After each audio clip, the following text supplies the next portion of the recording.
Welcome, everyone, to this opening press conference for the WTO's 12th Ministerial Conference. We have with us today His Excellency Timur Suleimanov, First Deputy Chief of Staff of the President of the Republic of Kazakhstan and Chair of the 12th Ministerial Conference.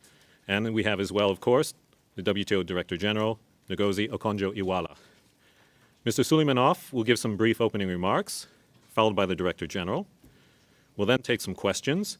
We don't have a lot of time, so without further ado, I give the floor to His Excellency. Thank you very much. Hello, everyone. I'm very happy to welcome you all to Geneva at the start of WTO's 12th Ministerial Conference. As host and chair, I would, of course, have liked to do so in Nur-Sultan, but for some reasons, we were not able to achieve that. But in any case, let the spirit of Kazakhstan and our country, and I see it in the logo of the conference as well. The flying eagle is on the flag of our country, and hopefully he will help us rise to the occasion. I'm very pleased to be here with the Director General, whose tireless efforts to make the conference a success make my job a lot easier. I'm extremely grateful to her dedication, drive, and passion. I said easier, not easy, though. There is still lots to be done, and the challenges we will face in the coming days are tremendous. Let us not forget that the world has faced multiple setbacks in recent years, and we are still far from being out of the woods. This includes the multilateral trading system and the WTO. People have challenged the rules-based trading system and questioned its ability to deliver. Now is the time to prove the critics wrong and show that it is feasible to reach the work in support of global trade and global values. We have come out of a devastating and severe global health crisis.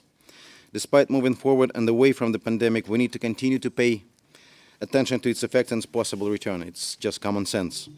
We cannot simply let go, and this is why I'm extremely pleased for all the work that delegates in Geneva have conducted so far on the TRIPS waiver and the WTO response to the pandemic.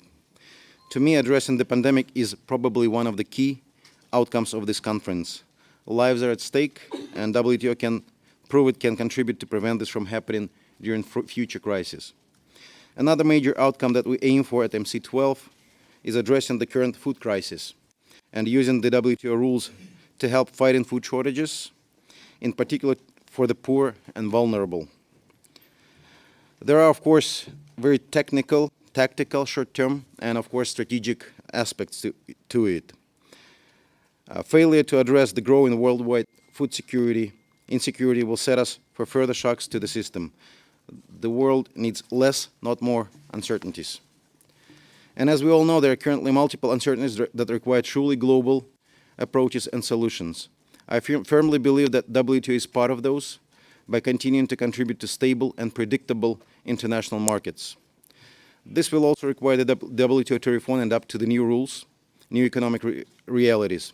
Resilience and future-proof are key targets in this respect. No one disagrees with the need for meaningful reforms to strengthen the functioning of this organization, driven by fit for purpose and fit for reality. Moreover, in the coming days, I will do my utmost as chair of the conference to advance the important issues such as agriculture and fishery subsidies. We need a deal on fish which is more than 20 years overdue and more than ever necessary. It is possible and doable to have agreement in both areas that respect and protect the interest of all the WTO members. I believe that ministers gathering here in Geneva have the power and the will to deliver on MC12 and guide WTO into the future. The groundwork has been done, and it is now up to political leaders to bring the work to good outcomes. I will urge on all of them to show flexibility, wisdom, and vision. I'm looking forward to working with Director General and will do everything I can contribute to the success and to meaningful outcomes at this conference. Thank you very much, and good luck to all of us. Thank you, Mr. Suleimanov. I now give the floor to the Director General.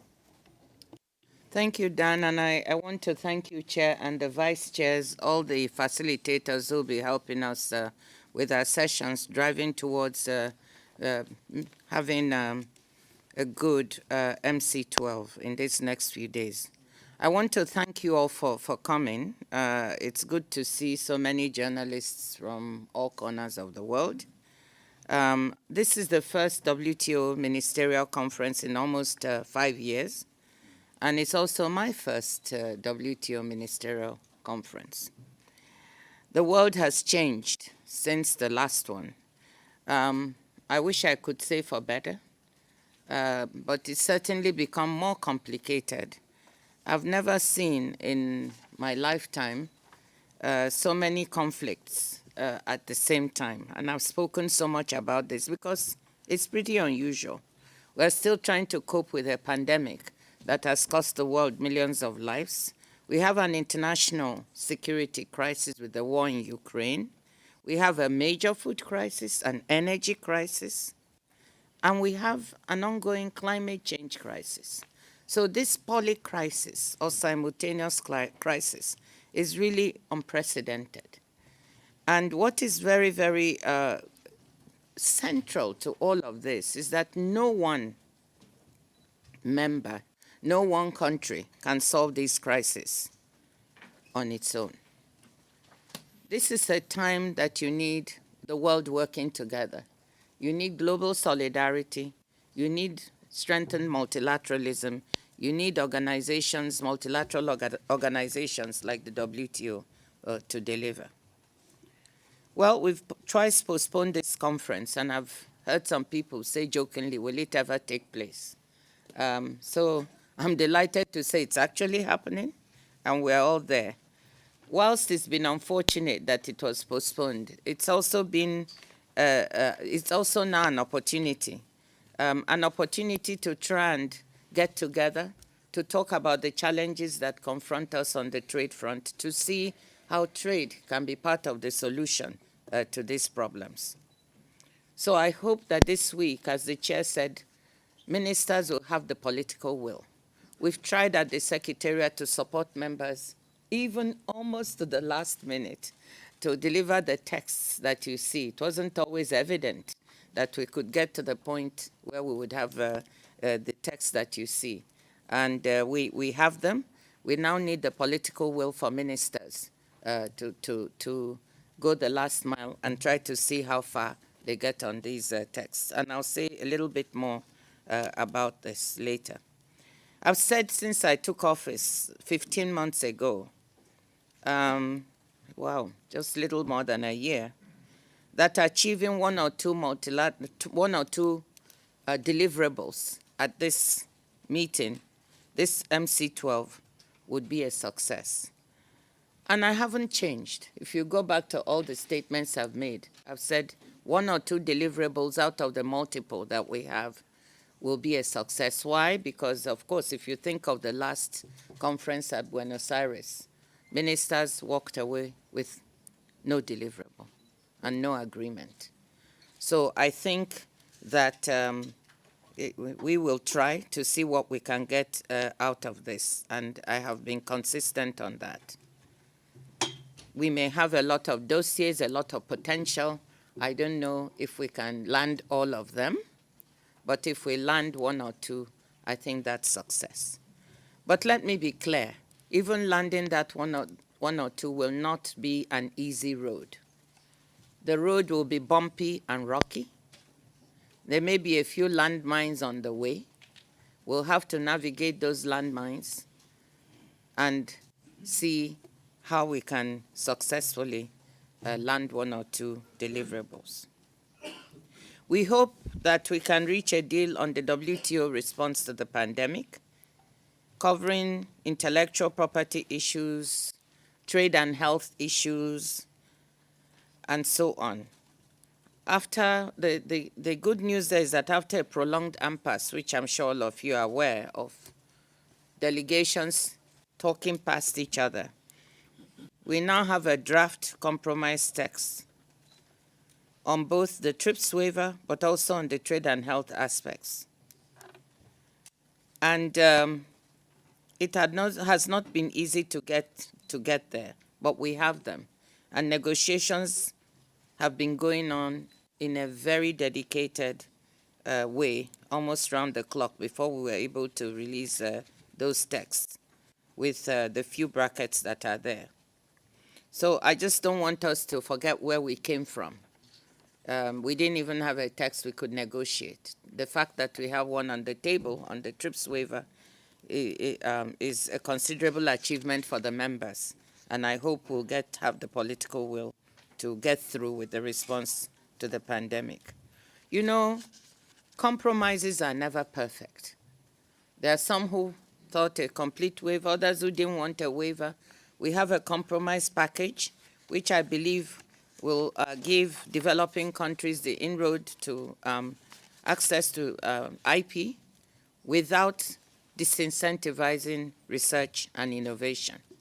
And such compromise packages are always a delicate balance, but this is a negotiating forum, and I think we've got an agreement in that regard. If we land it, that will be very helpful. We also have texts for ministerial consideration on the food crisis. You know, one of the things we're saying is that we should have a look at how to respond to these emergencies. So part of it is the health emergency, the other is the food crisis that we're facing. So we do have a couple of texts on this. We have one on a decision on the WFP, the World Food Program, trying to support it so that it can secure food supplies without obstacles in its way, that it can send to the vulnerable. We also have a declaration that on food security, which we will encapsulate some of the things that members would be willing to do in order to help make a more secure environment to avoid food crisis for the world, which is especially poor people. We have a text on agriculture, which is designed to secure a place for us to be able to continue work on this very important sector post-MC12. I think this is really important because for a decade there's been no way forward as such on agriculture, although a lot of hard work had been done to try and put together a text, but no agreed text for over a decade. So I hope what we've put there will help us move forward now and post-MC12 to try and get some wins on the agricultural side, where we've seen nothing since 2015 on export subsidies at the meeting in Nairobi. On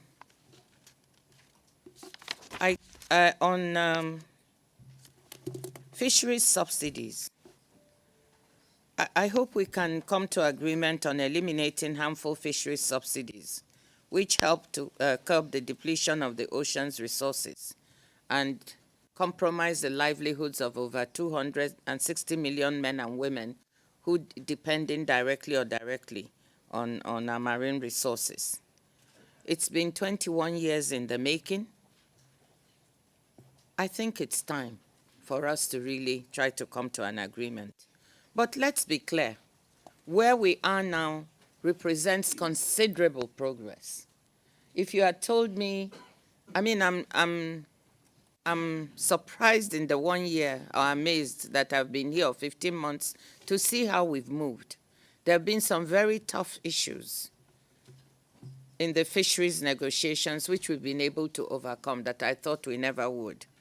So whatever happens, we have made substantial progress in a way I didn't anticipate. And moving that forward, whether now, if the ministers can land it, or even after, I think I can comfortably say that this is an area of improvement for us. On WTO reform, what are we looking for? We all acknowledge that the organization needs to be reformed. We need to modernize it. I was clear on that when I first took this job, and I'm still clear on it. We need to look at a monitoring and transparency function, a negotiations function, and a dispute settlement function. All of these need to be modernized going forward so we can confront the challenges of the 21st century. Now, all we are looking for here is to agree on a process. And that might not seem like a lot, but it is. Because at the WTO, actually getting the 164 members to agree on a process to move something forward is a big deal. So if we can get that process, that means we can agree on modalities, substance, and time frame for delivering up to MC13. So there are many other issues. We have the e-commerce moratorium that we are looking at and hoping that ministers will come to a sensible decision on that. We have issues on the LDCs, the least developed countries, and their graduation. All of these are also in front of us, and I hope, as I said, we can get through them in the next 3 days. Again, let me end then by saying that regardless of what happens in these next few days, we've made considerable progress on all fronts. We've worked like crazy in the last few days. And I'm grateful to all of the ambassadors and all the staff of the Secretariat who have made this possible. Let's see if we can deliver. I'm cautiously optimistic that we'll get to our 1 or 2 deliverables out of the bundle that I just talked about. The ball is in the court of the ministers now. We'll be there to help them as much as possible. Thank you. Thank you, Director General. We will now take some questions in the limited time that's left.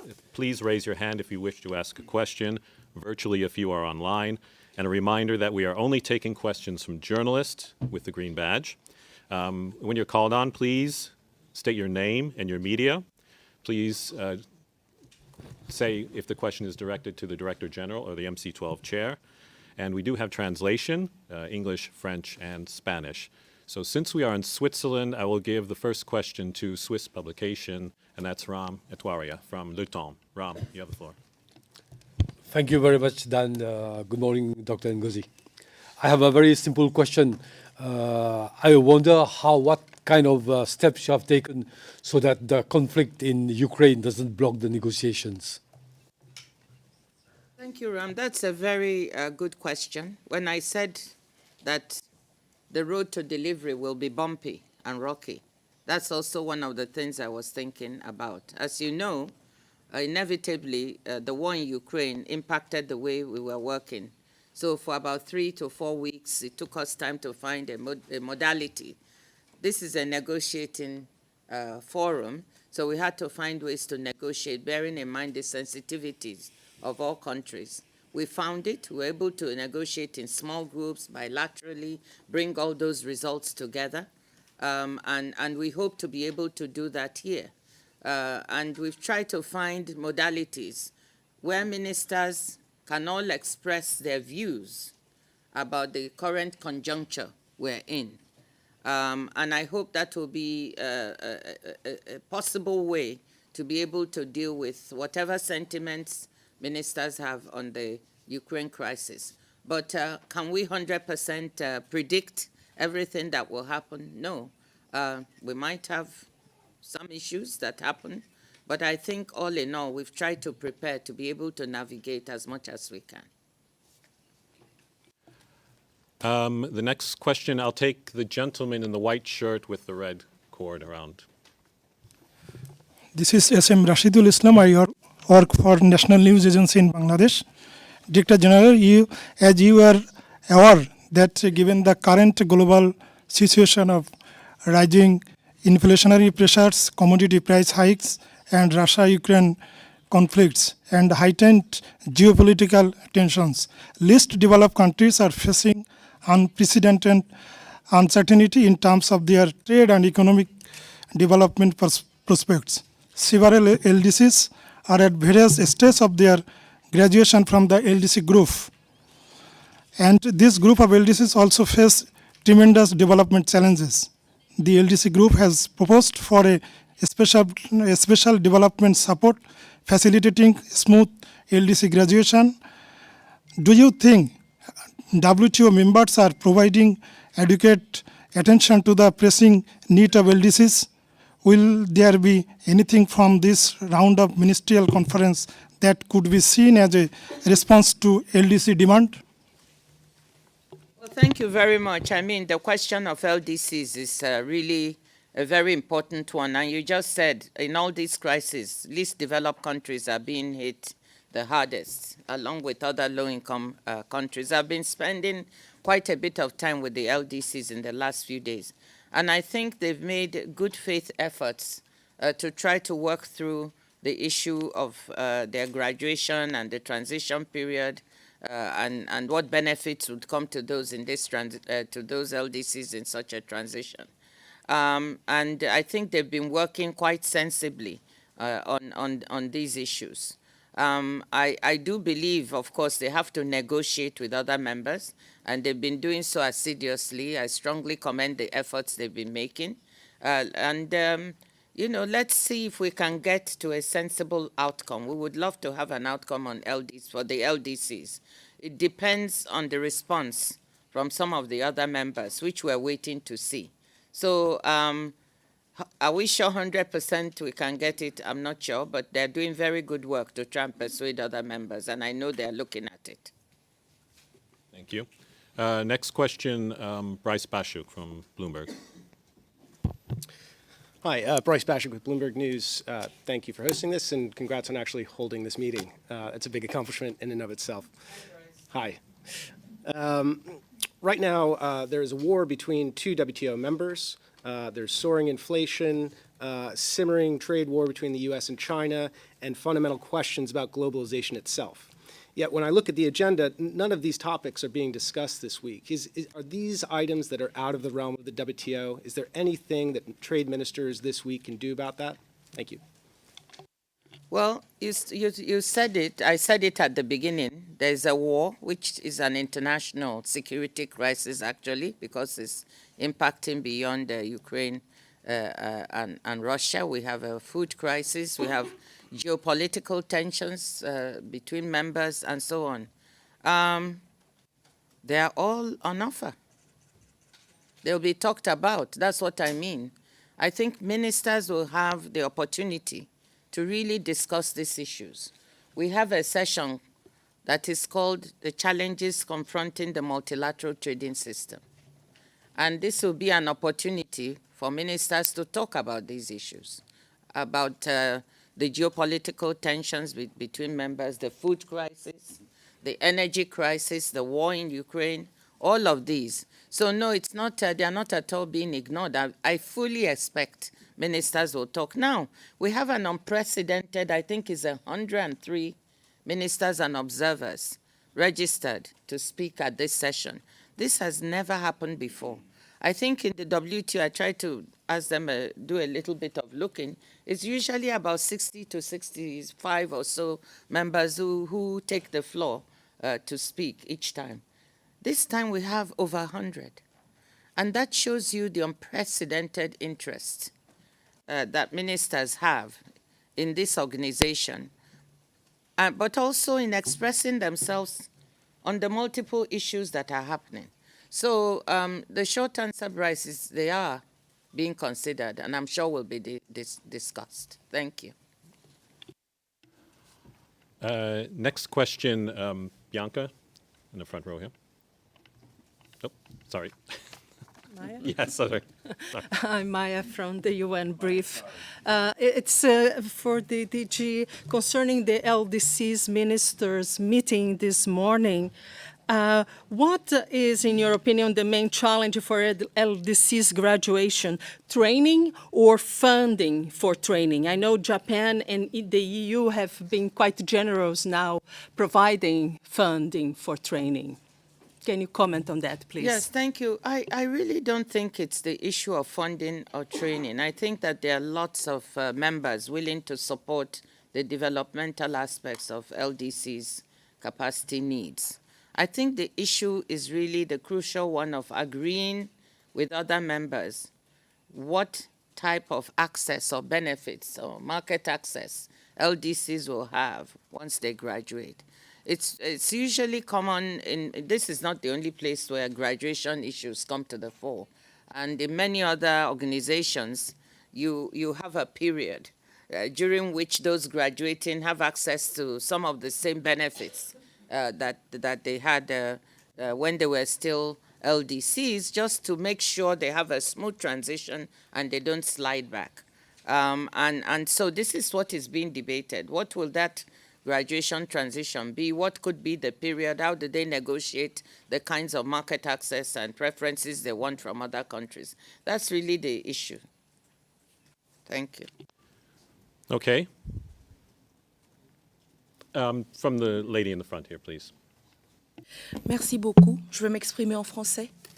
Je m'appelle Célia Dalmeda, je viens du Mali. Et le Mali, qui, comme beaucoup de pays en Afrique de l'Ouest, mais aussi ailleurs sur le continent, fait face à beaucoup de défis de gouvernance. On parle de commerce et dans nos pays, la plupart de ceux qui opèrent dans ce domaine sont dans le secteur de l'informel. Comment est-ce qu'aujourd'hui, ces opérateurs et l'État, mais aussi les organisations au niveau international peuvent travailler pour que le commerce soit un réel moteur de développement pour nos pays? Parce que pour l'instant, ça reste encore entre les mains de gros opérateurs qui restent dans l'informel, mais qui ne participent pas réellement au développement des pays. Merci beaucoup. Bon, merci Célia et sois le bienvenu. Je vais répondre. Je vais répondre en anglais si c'est possible, ou être plus vite.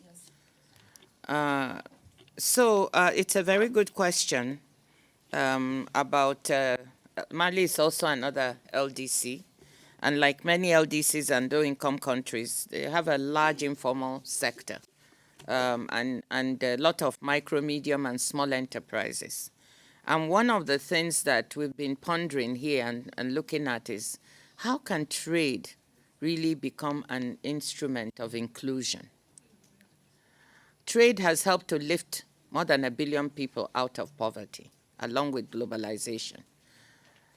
And this is a good thing, but there's no doubt that there have also been poor people in rich countries and poor countries who've been left behind. So the question is, within these countries and so on, how can trade help all those who are trying to make a living in the informal sector?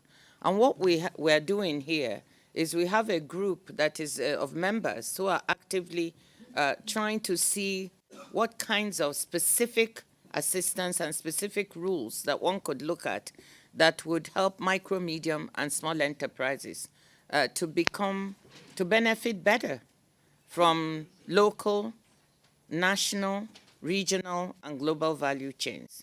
So there's active engagement on this issue among members. We have specific programs that help people in the informal sector who are producing to upgrade the quality of their products so that they can access not only national but regional and international markets. And a lot of this is done through the Standard and Trade Development Facility, the EIF facility, and also the work of our sister organization, which is an offshoot of the WTO, the International Trade Center. So specifically, we have the ability to help micro, medium, and small enterprises. I saw in my own country, Nigeria, where ITC work along with WTO and DFID, well, they were able to help shea butter producers to upgrade the quality of their products so they could access the European and US markets from which they had been barred because of sanitary and phytosanitary conditions.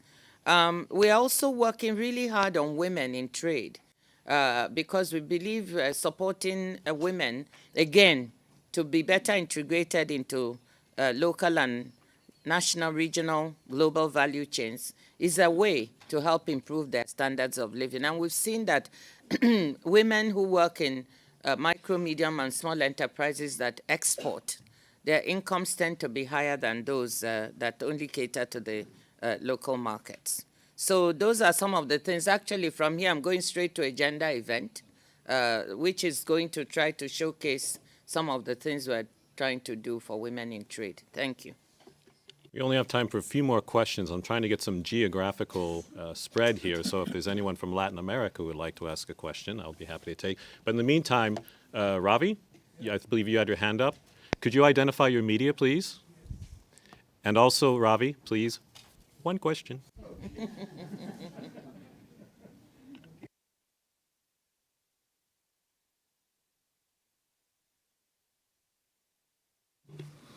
Thank you, Dan.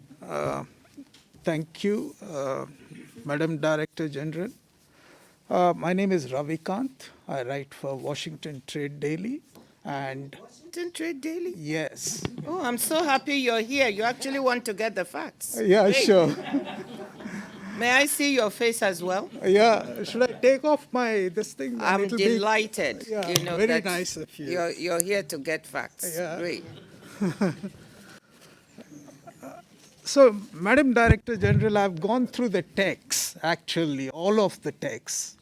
And what comes out of those texts is that you have essentially pushed the developing countries to the wall to fight for their issues while you ensured that the big boys, whether it's in fishery subsidies or in agriculture or even in the pandemic response, particularly the TRIPS, do you think it's a fair game you're playing? Avi, first of all, that's why I said I'm so delighted you came. Yeah. You see the premise of your question. Yeah. In the first place, is completely wrong. Okay. That's very nice. This to know. is a member-driven organization. Yes. I'm not the one negotiating text. So this is why I say it's good you get facts. Members actually negotiate with each other. So developing country members and developed country members and emerging markets have been sitting across the table negotiating with each other. So whatever the outcome of those negotiations are is what you see in the text. Now, the value judgment that you've put in there, that developing countries have been pushed to the wall, I would question that. I think you shouldn't prejudge. You need to speak to the developing countries who have negotiated this to see how they feel about it. And the last point I want to make about this is I'd like to remind everyone that the WTO is a negotiating forum. That's why you have so many lawyers. I'm an economist, very simple-minded. But what I'm finding is that it's becoming a diktat forum. One set of people come and say, I want this. The other set says, I want that. There's no negotiation. If the ones who say, I want this, don't get it, then you're against them. If the other ones don't get it, you say you're against them. This has to stop. I've negotiated things myself, a $30 billion real money debt with the Paris Club for my country, and we managed to negotiate it away. So you have to talk to each other, and that means there has to be compromise. No one side is going to get 100% of what they want. So I think the developing countries have very fierce advocates who are very smart. And the mere idea that they were pushed to the wall, I think you should allow them to speak for themselves. Thank you. Thanks. We really have only time for one more question. I did say I would have a question from Latin America. Assis Moreira in the back there, you have the floor. Assis Moreira, Valor Econômico, São Paulo. DG, what decision could be taken here to help to alleviate the food crisis? For example, do you think that we could maybe a deeper discussion and take any decision concerning corridors for exports from Ukraine, for example? Yeah, thank you. You know, of course, we've been, I'm part of, or WTO, I should say, is part of a task force, and I'm representing WTO of the UN Secretary General, looking at the crisis in food and energy, and trying to see, including the war in Ukraine, and trying to see what can be done.